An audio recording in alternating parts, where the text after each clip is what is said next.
Okay, we will start the meeting very soon.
Hello.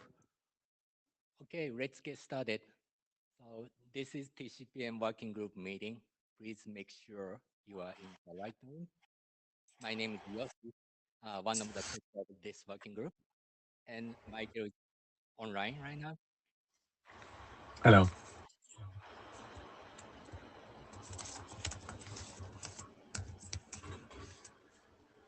This is user not well.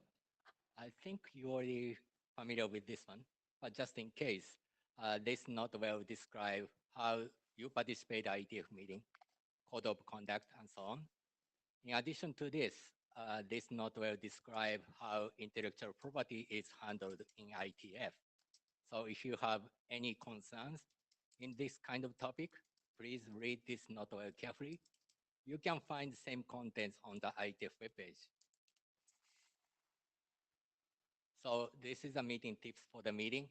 So if you're participating in person, please make sure to sign session in data tracker or QR code. And if you are a remote participant, make sure turn off your audio and video unless you are making comment or making presentation. And for all participants, when you make a comment, please state your name before you start making comments so that no taker can track your comment.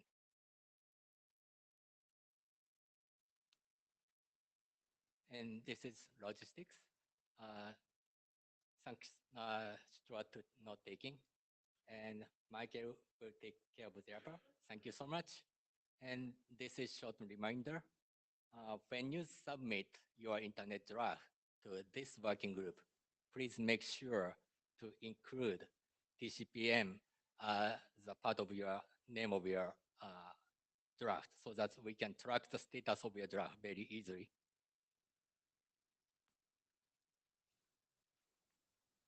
And this is the agenda for today. We start from working group status update. And after that, we have one presentation for working group document, which is TCP accurate request option. Carlos will talk about it. Yes.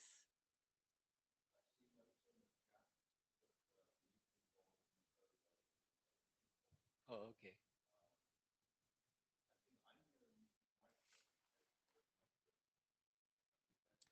I can't hear Stuart. Maybe Mike will help. Oh, yeah. Maybe I turned the microphone on. Does that help now? Yes, thank you. Okay, so I saw the notes in the chat with people saying the audio was not good. If it's still no good, let us know.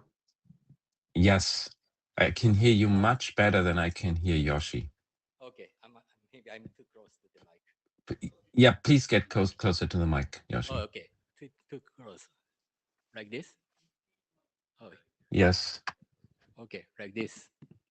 Yes. Okay, sorry about that. So, and after the presentation for working group document, we have 3 presentations for individual draft. First one is TCP reset diagnostic payload. Jason will talk about it. And the next one, Owen will talk about provenance identifier TCP option. And lastly, Tony will talk about TCP AO. Any question or comments or suggestion to this agenda? If not, we are moving on. Okay. So this is the status of working group document. It took some time, but we finally published RFC 6937 base draft. So draft now becomes RFC 9937. Thank you so much. And for accurate ECN, this draft also takes lots of time. The current status is OAuth 48. So there seems to be, we still need to update document, a little minor things, but I think we are getting close. So I don't have a specific concern on this draft right now. And then next one is EDO. This draft has been around for a long time. This is because extending TCP option space is very difficult discussion. But today we have some related discussion about extending option space. So let's see how we can proceed this draft or how we can extend TCP option space in the meeting. And the next one is Ghost Act. So in Chair's understanding, the authors are working on updating a new version of this draft.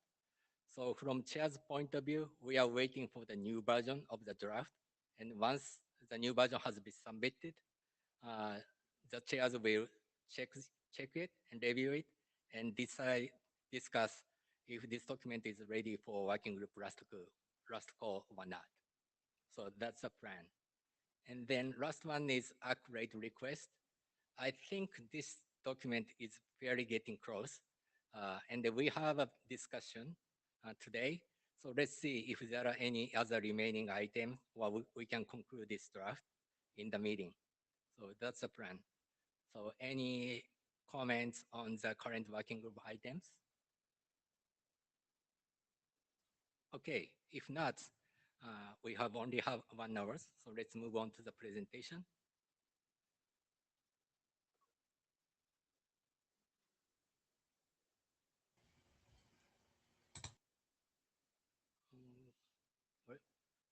How can I share?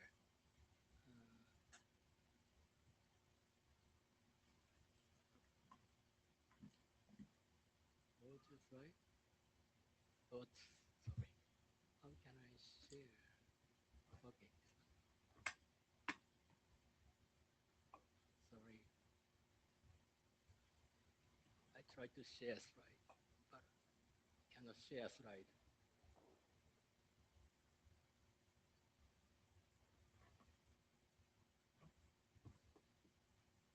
Okay, fine. I might need to do this.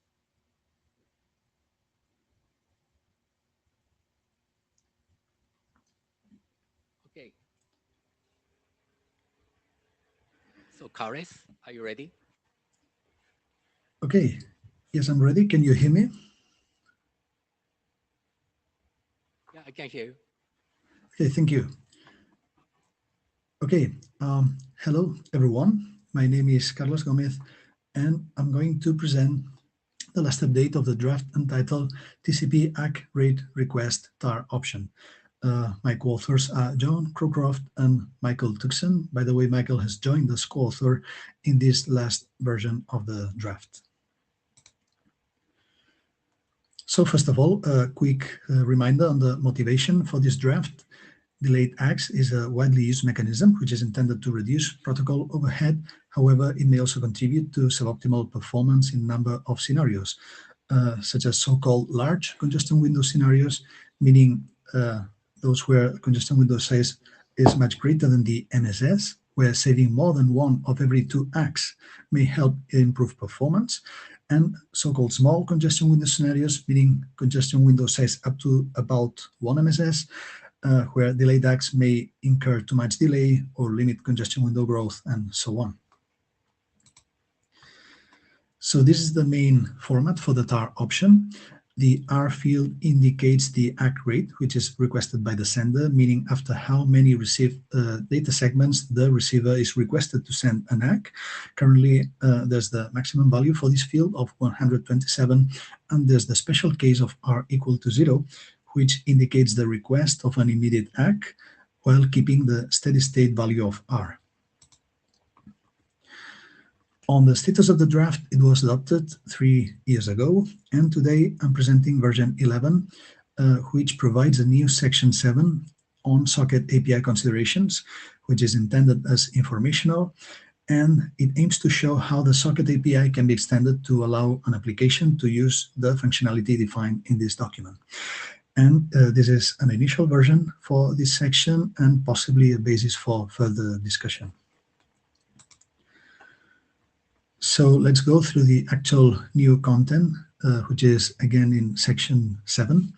7.1 provides an overview of the new TCP socket options that have been defined in this section, and their main characteristics are summarized in the table that you can see on the slide. There are 3 main such TCP socket options. The first one is TCP ACK rate request enable, which can be used with the set and get functions, and it can be used to set whether TAR is used or not, or check whether it has been negotiated for a TCP connection. The second one is TCP ACK rate request process, which can be used with the set function, and it can be used to set whether the processing of incoming TAR options is allowed. And the third one is TCP ACK rate request set, which can be used with a set function to establish which is the ACK rate that will be requested in the next segment to be transmitted by the sender. So a few more details on these 3 socket options. Again, the first one is TCP ACK rate request enable. So the setSockOpt function can be used with this option for a TCP socket in state closed or listen, and negotiation of TAR can then be disabled by providing a 0 option value or enabled otherwise.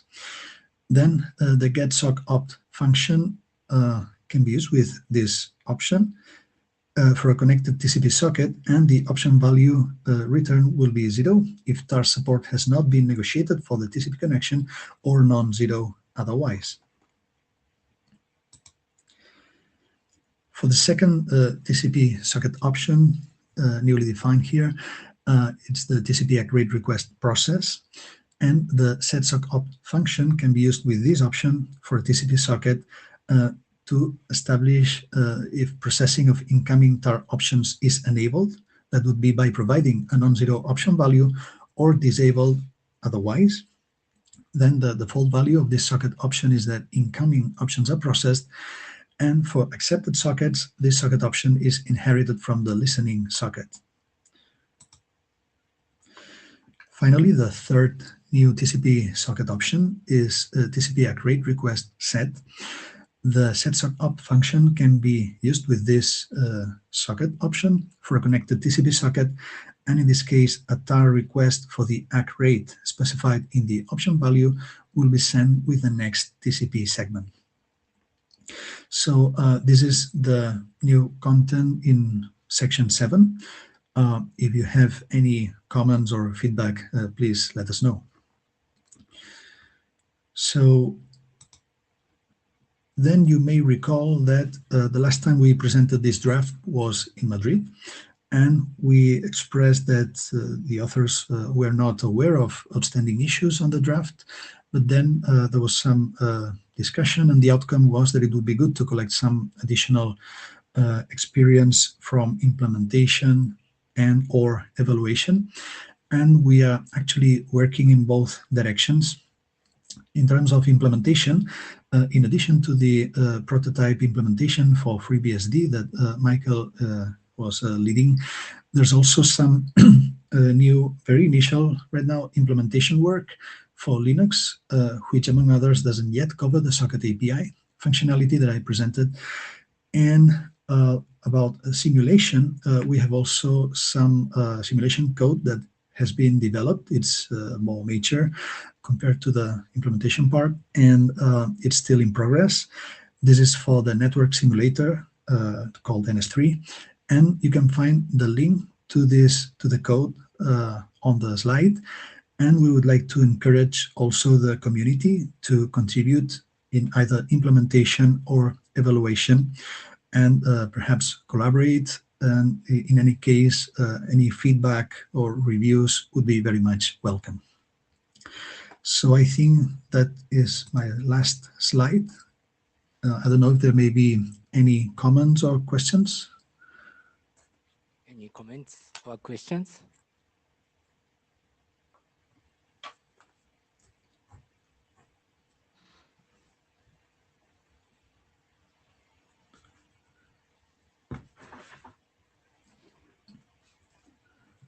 Hey, Yoshi, I have one comment as an individual. So when you use enable option, so you have to make sure that gets value by using getSock opt, right?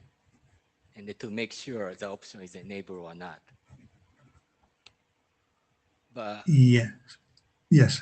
If implementation don't call getSock opt, and then after that it call set request other socket option, what will happen? It cause errors, or I just silently ignored? You don't have to call getSock. So you set SecOpt, you enable the negotiation with the set SecOpt, and you can check whether it was negotiated or not. If it's not, it wasn't negotiated, and you call set SecOpt for a rate, you'll get eval. But let's say the negotiation failed, then yes, even if you said it's failed, it's not negotiated, but can we still use other APIs? That's my question. What will happen if we call? What is other APIs? You can query that the negotiation has been has failed, but you can't set a rate. Yeah, but does it cause socket some error for set SecOpt after? For the set SecOpt, yes, I would say. Okay. But you can continue to use the socket. Yeah, socket is okay, but I just would like to check is the API call return errors or not. The draft is really ambiguous from my point of view. That's all. Yes, okay, we can add that. Yeah. Thank you.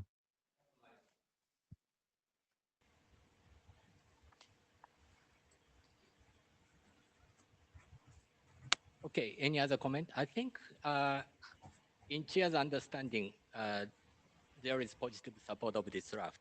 And then previous discussion, the remaining comment about adding API for this draft. And now they did. So do you think this document is ready for working group last call? Or is there any comments about it? If anyone want to speak up, please do. I would like to get some feedback from the Linux people, at least, on the socket API.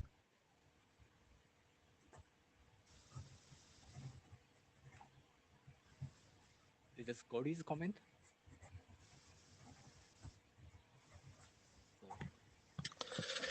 Hello, yeah. I was going to say something similar to Michael. I was asking where was the Linux code that you talked about, because that sounded very interesting to know that someone had implemented this or tried to implement this in Linux. Is that code available somewhere? So actually not yet, because it's very, very initial at the moment. I understand there's also the prototype implementation for FreeBSD. Not sure exactly what might be not covered yet in that one either. But yeah, at least we'll try to progress and make that code available as soon as possible. Okay, and the second part to that is the API. It would, I think, be really good to have some feedback on the API, because that bit is going to be fixed in this when we publish. So just some eyes. I love the idea that there's going to be some code that has tried to implement this. So thanks ever so much for taking that extra step. That's really useful. And I encourage implementation section in the draft, just a short few words saying prototype code exists or whatever you think is useful there. Thank you for doing that. Thank you very much.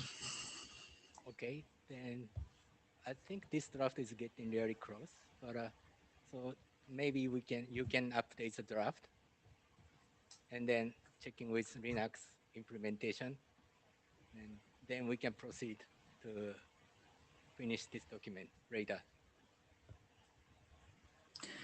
Okay, thank you. Okay, thanks so much. Thanks, Kares. Thank you. Okay, then moving on to the next presentation. Yeah, Jason. Yeah, Jason, I would be very happy to review Linux implementation of that draft. Yeah. Okay, thank you.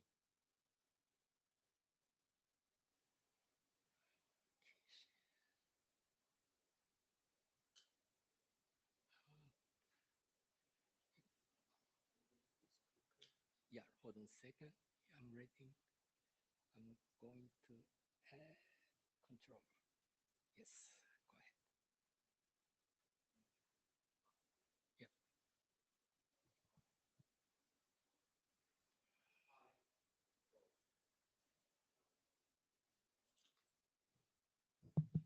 Hi. Hi, everyone. My name is Jason. I'm presenting the version 16 of TCP RST diagnostic payload.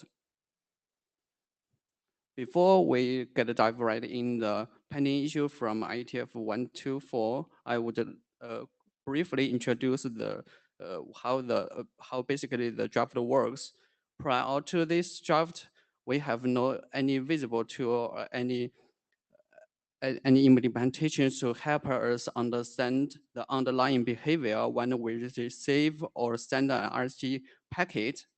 With this draft applied in the Linux kernel implementation, we can have a deeper understanding of why we send this RST packet and why we receive this packet. We received two prime concerns from IETF 124. The first one is, do we need more exhaustive internet experiment to verify it's 100% right when it will be deployed in the real world? And the second one is the format. SIBO format is way too complex to use and implement. The current status includes how we deal with those pending issues and some software updates I will talk about later. We replace SIBO with a much more compact plain text. Michael has volunteered to complete the common socket API extension that we can implement in different kernels on top of this extension. So many thanks here. And we also see there are some commits on top of FreeBSD kernel and Wireshark. And most importantly, we change our intended status from standard track to experimental to avoid much more discussion around the internet internet experiment that should be done to prove if it can work 100% right in real world. So our roadmap of this draft is we achieve the experimental document first, and I mean different developers across on different softwares implement its corresponding code, and we will see if it works very well, maybe 1 or 2 or 3 years later, or we will consider it as the standard track, I assume. This is the first format I'd like to introduce.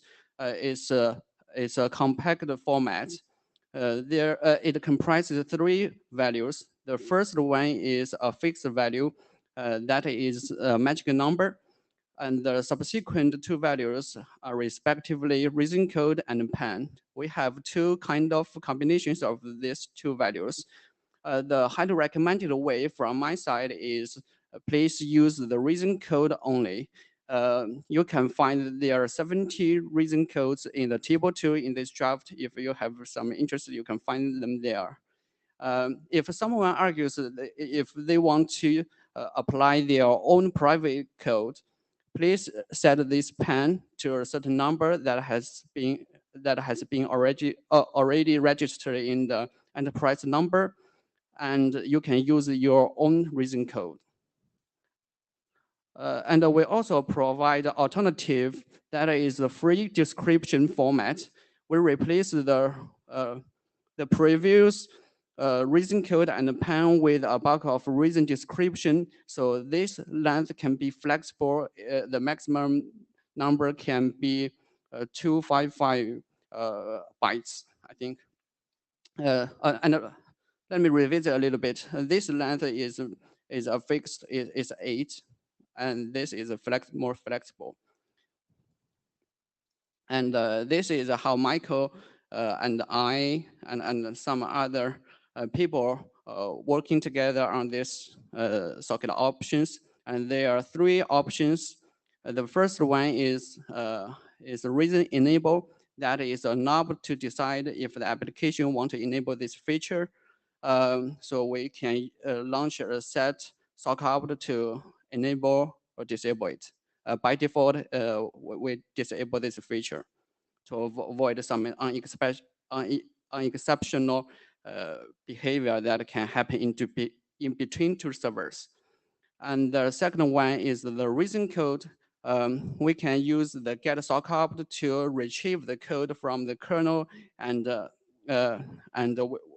let the application be aware of what exactly the reason that causes the termination. And it's worth mentioning there is a set socket opt for the reason code that is used to particularly handle one special case here. If the application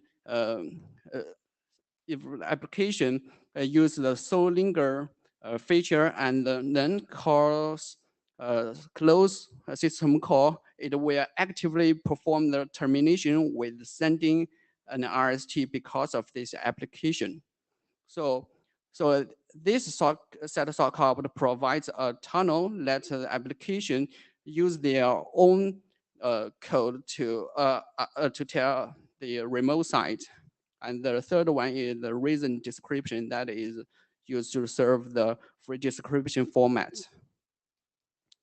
There are some updates in the kernel's implementation.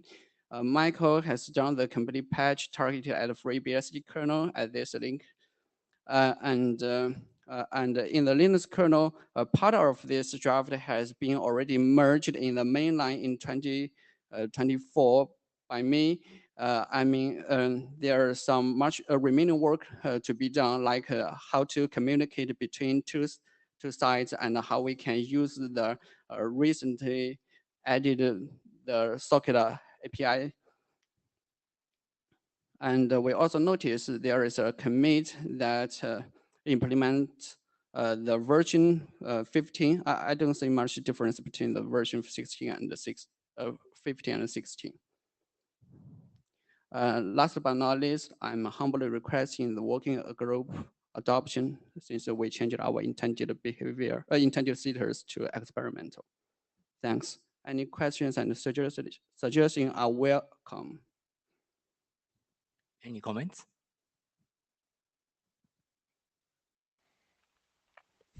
Hi, this is Jeff Haas. I would urge you to be very careful about the freeform reason code, especially since it uses UTF-8. I have pasted into the group chat a BGP RFC that very similarly uses UTF-8 to communicate things. It has unfortunately been proven to be a source of security issues.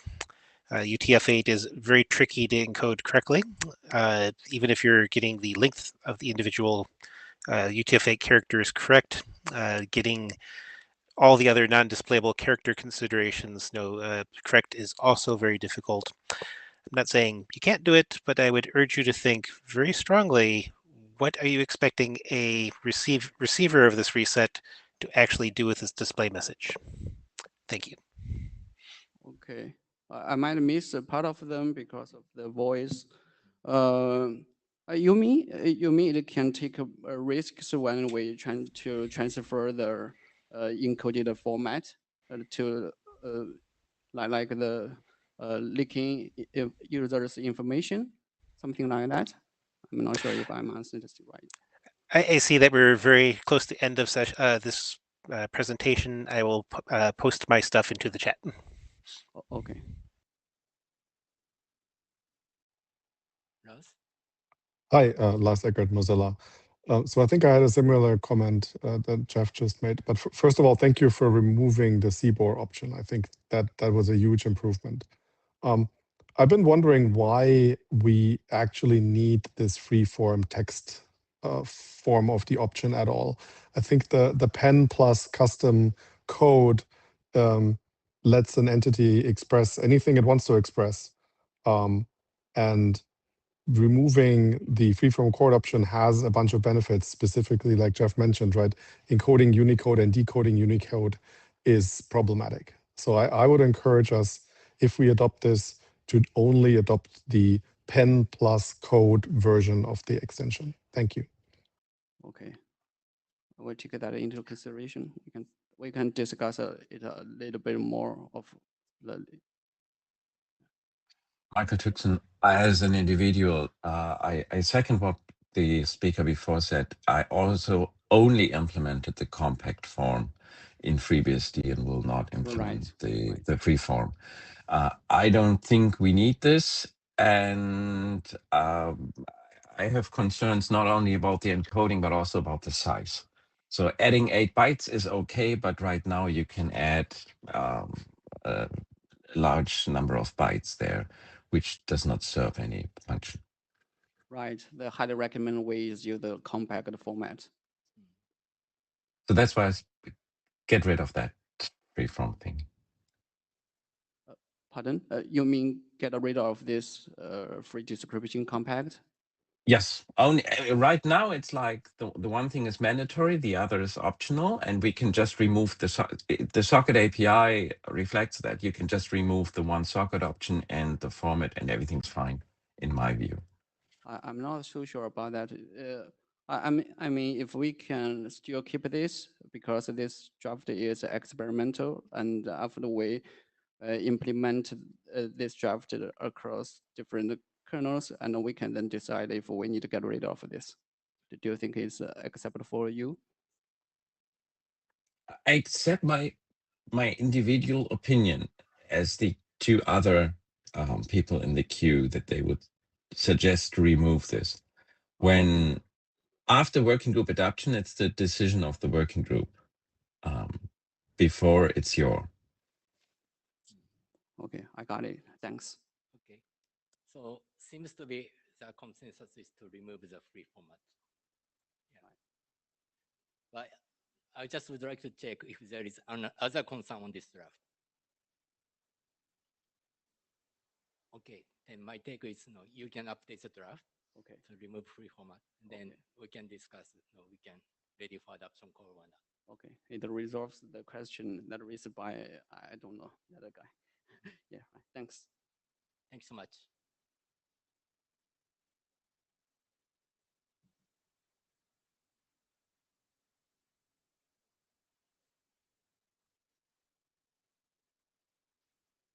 Okay.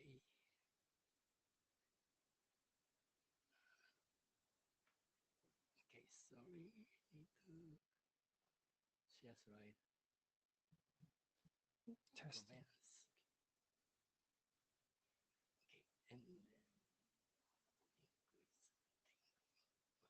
okay, now you can use this one. This is just press. Yeah, you can test it. Hi everyone, I'm Bowen Liang, and I'm here to present my very first draft working with IETF. And the draft is about TCP provenance identifier option, and it simply means an ID that helps you to track the origin of the TCP connection. Let's start with some background information. So the draft is actually not designed for open internet. And as the modern networks evolve, the enterprise network like cloud native or data center networks has become increasingly complex in architecture. So that's including lots of the widely deployed middle boxes. And most of the traffic connection will traverse NATs, proxies, or load balancers. And for some operational purpose, like maintaining the observability of the connections is essential, like to later diagnose the network issues. And here's the challenge appears. So some of the middle boxes, like NAT or layer 7 proxies, they will rewrite the connection identifier. So then the connection provenance is lost. So as shown in this figure, traffic, the TCP connection from host A to host B, if it's traverse NAT, before the NAT, the source IP is host A. And then after the NAT, the source IP will be rewritten to NAT. So this will cause some trouble for the operators. And also, even in the case that the source IP will not be rewritten, we argue that the IP address alone is insufficient for troubleshooting. And we will explain a little more like why is it insufficient when we talk about the use case. Okay, so the draft is basically propose a solution called provenance identifier. And it's going to enable the is able to correlate the different connection segments that are logically one connection. And also it's going to provide ability to faster operational troubleshooting. So by design, it's going to carry in a TCP option, and it should be preserved across middle boxes. And we also let it support a more fine-grained level information contained in this prov ID. So the design here is pretty simple. I think this is just a standard format with an extra prov ID here. And it's currently designed as a fixed 8 bytes. And is what we will argue as minimal bytes of information that is addressed, is needed to address the problems we mentioned before. Okay, so to help you better understand the idea of this, here's a use case. And this is actually based on a prototype we implement using eBPF. So the prov ID here is simply defined as the host IP plus process ID, PID. So with the information of this, it's able to link connection segments observed at different network points. So like along this connection path, like whenever you met like an alert on reach controls, you can observe at either middle boxes or the destination service. You can just directly provenance to the source IP, and then you can take action on the origin. And the work also enable a fast provenance to the fine-grained entities, like by design is PID here. And we will say it's important in modern environments since we actually implement this one in a cloud native environment. So in this case, there will be lots of pods running in one host. So lots of pods or process sharing a host. And then for operators, they really want to take action at the minimal level. Like if you, if for example, if we observe an alert at host B and you said this traffic is overreaching, and we want to find the origin and take actions, we really do not want to like shut down the host A, but rather to find which pod or which process is creating this connection, and we want to take action at that fine-grained level. And why we choose PID is just by sort of the nature of the cloud native environment. If you have the host and PID, you can actually do a trace back, like from the PID, you can trace back to C group, and C group to container, container to the pod. So you can actually do a whole, like the path correlation. And it's going to be faster than the operator without the host IP and PID information. They will just have to figure out another way to diagnose like who is the who actually initiated this connection.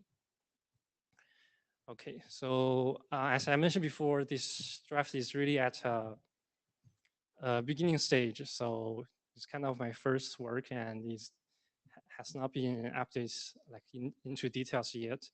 So there will be a lot of open question remaining. So like when and how should the option be initiated? How should we standardize the sender and receiver behaviors? So I think I will just try to, I hope I make the idea here clear already. And we welcome any discussion, feedback, and collaborations. Okay, thank you. Thank you. Any questions? Russ? Hi, Lars Eggert, Mozilla. I have a question about your scenario, right, where you show the 2 endpoints and then the NAT in the middle. Are you saying this would be deployed within a data center, so all of these boxes are within under the control of one operator, or is this an end-to-end deployment scenario? Is a scenario that these are all managed by the operators. Okay, so basically there's more to the right of host B where it connects to the internet, and you would expect to then strip out that option when you egress the packets? Sorry, I'm not too sure. What do you mean after the host B received the option, what they will do? So I'm wondering if host A, the NAT, and host B are within one data center, or if host A is in a data center and the NAT and host B are somewhere else on the internet. Yeah, they are within one data center. So we actually implement this prototype in a cloud native environment. So right. Okay. So everything is in one. So everything is in one data center. Okay. Yeah. Why do you need a standard? So the real difficulty here is how to collaborate with the middle boxes. So I think for layer 7 middle box, they will, when they rewrite the source IP, they will also try to drop the option. Right, but so these are middle boxes that whoever operates the data center installed in that data center, right? So they should configure them correctly to not do that. I think you can only do that if you have, like, you are really the hardware producer of the middle boxes. Well, if you're the person or the entity deploying them, you should be able to configure them. And if you can't configure them, then you maybe have purchased the wrong middle box.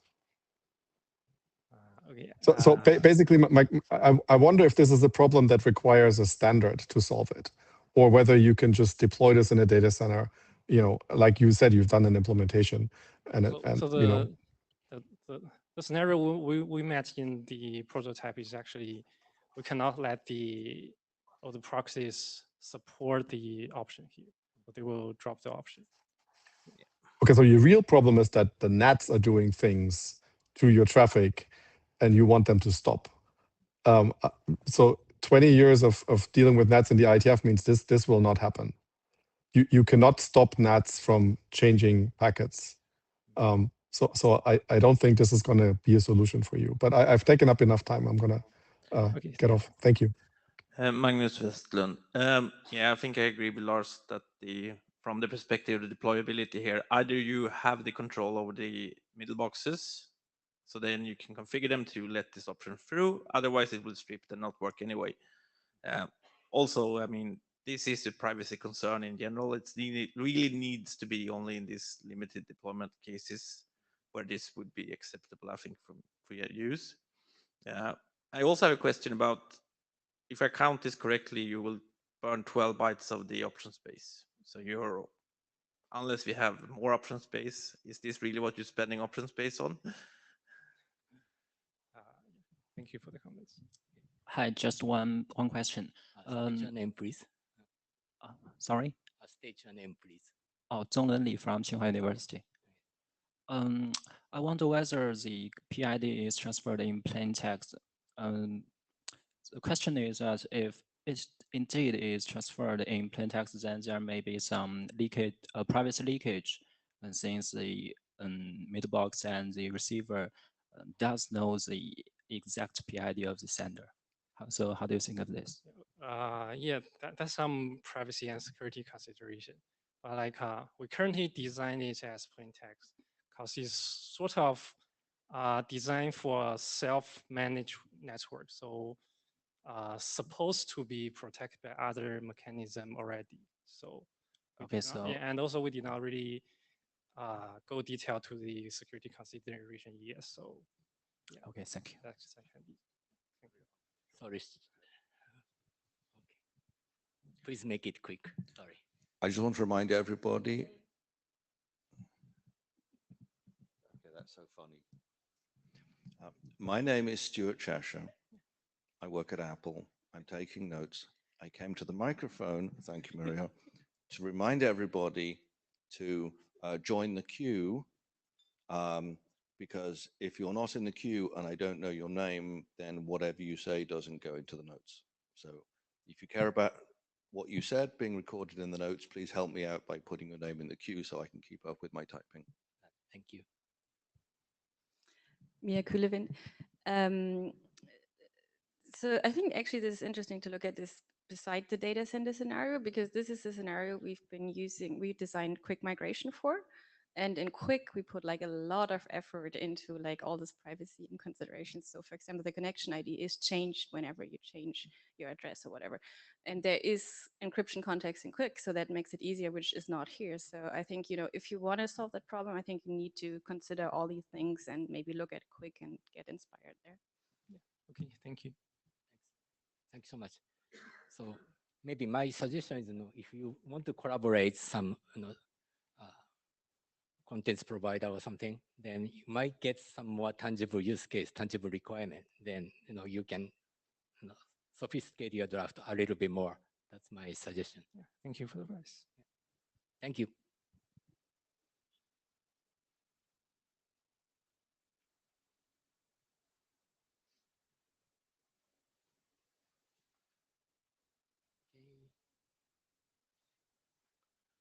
Hi, I'm Tony Lee, and this is not my first internet draft. I'm here to talk today about extending TCP authentication. As you may or may not know, big parts of the internet today are running BGP with only HMAC MD5 protection. This should make you very, very scared. It is now time for us to start doing PQC, and so the end goal is to figure out how do we do that. The real problem that we have is blind reset attacks. And this has started happening very on in the early 90s. We slapped HMAC MD5 on. We've started moving towards TCP/AO, and we've done this on every segment. And by the way, TCP/AO is not universally deployed yet. We wish it was. What we currently have are some older crypto algorithms, and we would like to move towards newer ones, the PQC stuff in particular. There is an issue with putting enough data into the TCP options field, and so in our draft, we're specifying how to do truncated and untruncated versions of these algorithms.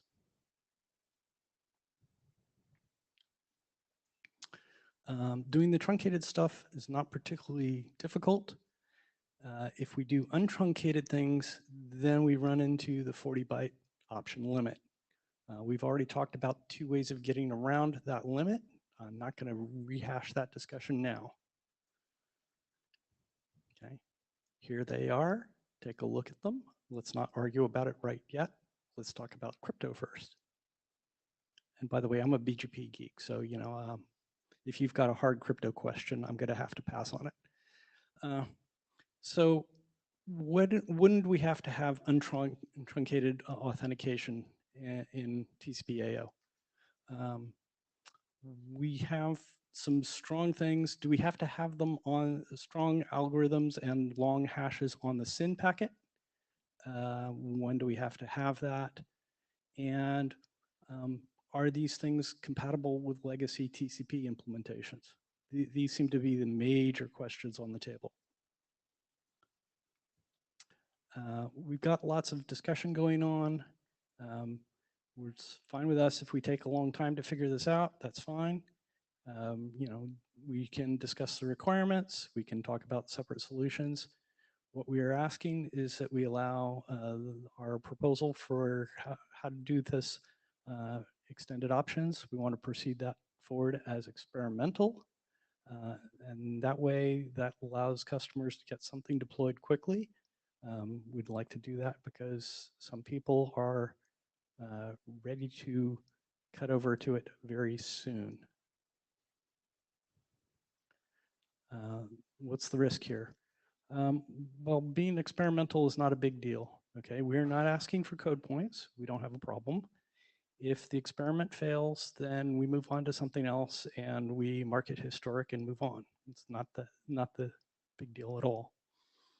If this does become useful and everybody agrees on it, then we can simply take it from experimental to proposed standard. That becomes the long-term solution. Okay, so this is a low-risk request.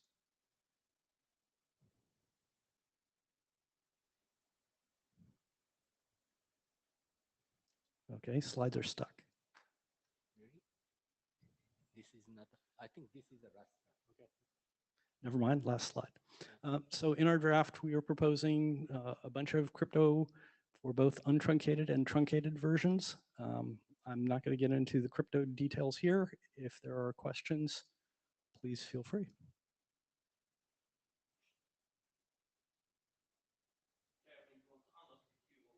Oh yeah, unlock queue. How can I unlock queue? Oh, this one. Yes. Yeah, Magnus Westlund Ericsson. So I think on the algorithm side, just pick a reasonable choice of algorithms, get that published as soon as possible. On the untruncated, I don't see the usefulness of it. Symmetric algorithms is not perceived, to my understanding, at all to be affected by quantum computing breakage. It's the handshakes that's the problem on the whole PQC debate. So really long tags might not help us. I mean, it's long tags, but the strength is really pretty good when you get to actual ideal 128-bit tags. So I think running longer keys, truncated 120 bits, with modern algorithms will make a lot of difference to just meet the security requirements you actually have here. And I think that's the requirements part of the security side is maybe what needs to be clarified and how much future options you have. But I think this part of this draft should be fairly easy to progress because it's mostly selecting a reasonable set of algorithms and go forward. So we think we have selected some reasonable algorithms, although we have some recent feedback about otherwise. We will certainly take that into consideration. As to the truncated versus untruncated, security is not binary. No. Different people have different security requirements. Yes, I'm just requesting that you express these requirements in relation. What is it? Do you need PIFs as a PIFs algorithm? What is the different requirements you actually see from the market and the governmental, etc., contracts, etc.? That's, I think, you maybe need to express a little bit on what level of security do you actually need to meet. So The algorithms that we have specified so far seem to meet the requirements that we have been given. I do not claim that the people giving us requirements are security gods. They've told us what they want. okay. And I don't know how sophisticated they are, and I don't know whether they're correct, but I do know that they want what they want. Okay, yeah. So on the extended options, I mean, I think it's fine from my perspective. I mean, this is clearly limited deployment, specific applicability, etc., and be clear on what that this is not expected to work immediately or maybe never over general internet on the extended options. It's then I guess this is the right group to discuss further on how exactly this, what is the best structure, etc., for that to make it work. But yeah, We're certainly happy to stipulate limited scope. Any other questions? Alison? Yeah, hi, this is Allison Menken. Dialing into this, having been very involved a long time ago when it first started. I really liked the discussion on the mailing list and how it got separated out into threads. I support allowing the draft to proceed. For the reasons that Tony and Ron have talked about. Also, I spent some time with the current papers in the real world crypto conference, which just took place, I guess, last week in Taiwan. And there's probably some good hallway conversations to be had to bring some people who were there to put some pressure on the security ADs if that's the problem, because there seems to be a lot of consensus that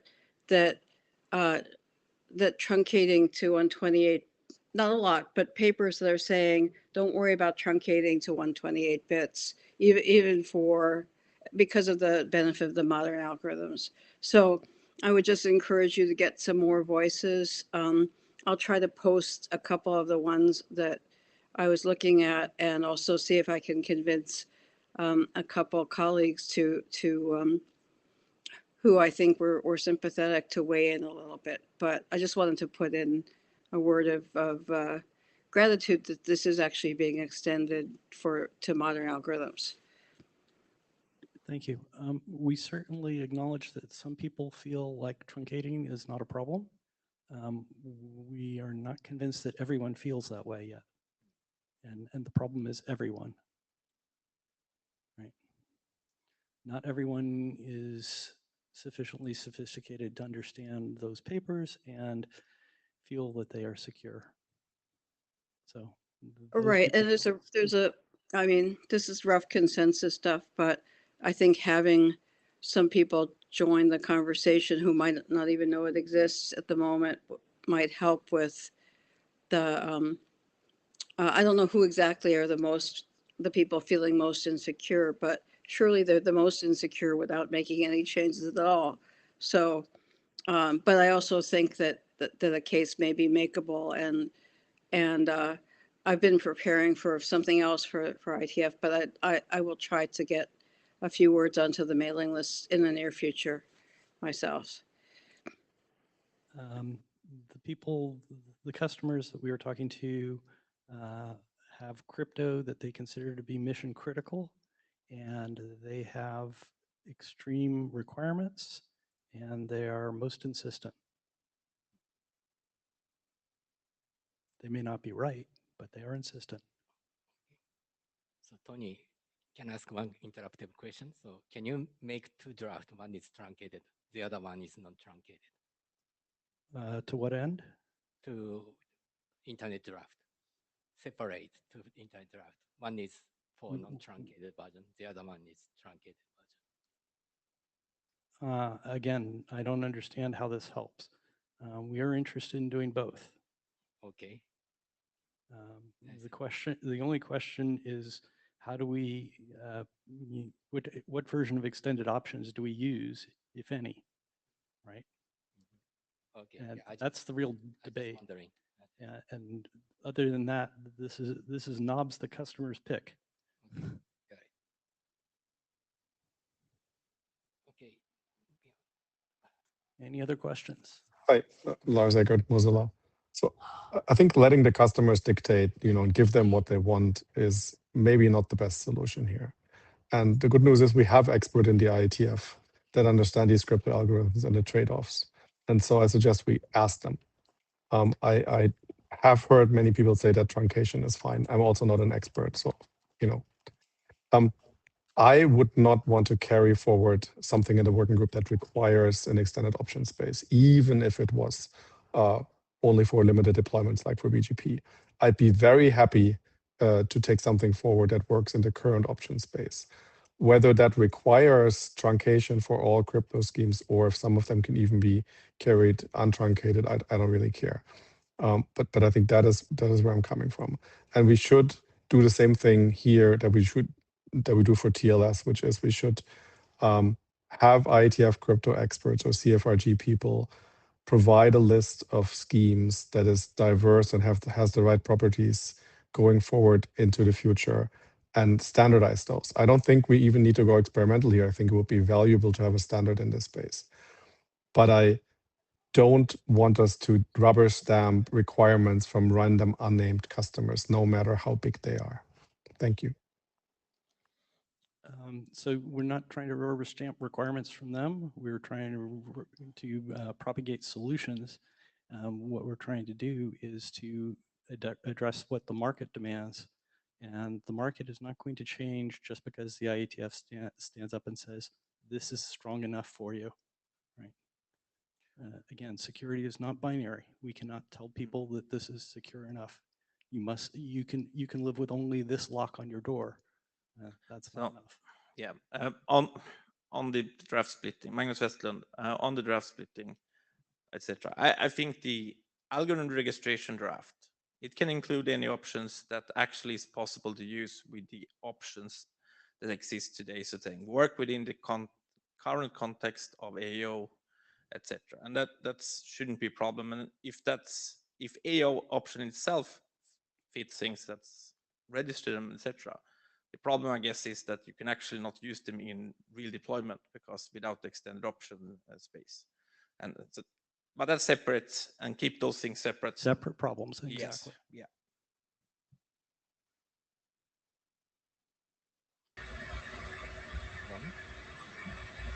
Yes, this is a question partially for Lars. Given that we have to deal with the extended option issue sooner or later, it's either going to be because in the future we really do need a TCP/AO algorithm that gives us a very long MAC, or maybe it has nothing to do with TCP/AO. Maybe we just need extended options because some other option comes up. Sooner or later, we're going to have to deal with the problem. If we agree we're going to have to deal with that problem sooner or later, why not just allow anybody to have any algorithm they want, and as long as it doesn't overrun the option space, why not?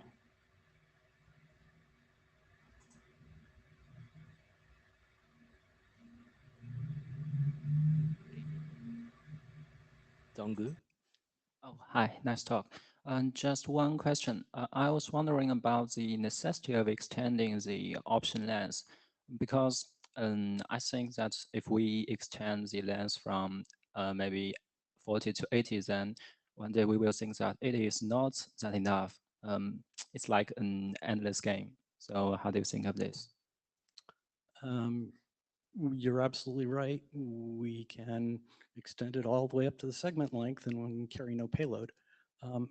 That's somewhat problematic. Fortunately, the good news is that the hash length does increase with strength exponentially in the number of bits. So hopefully we don't have to keep doing this. But frankly, that's a problem for my grandchildren to solve. Okay, thank you. Okay, so we are running out of time. I think we need some more discussion about this topic. That's my understanding.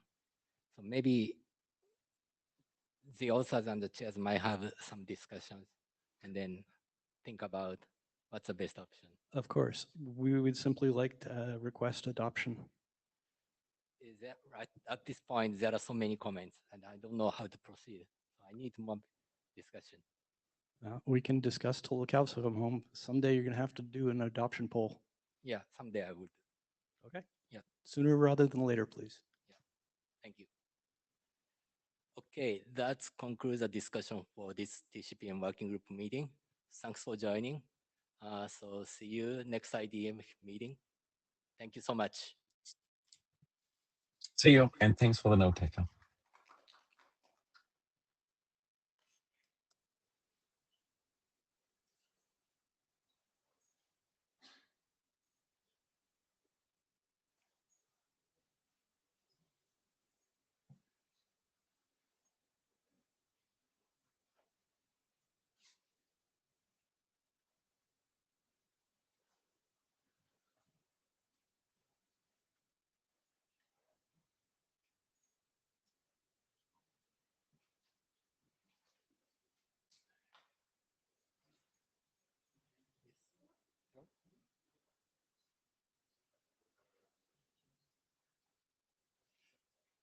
Hello. Okay. Okay, nice to meet you. Oh, I see.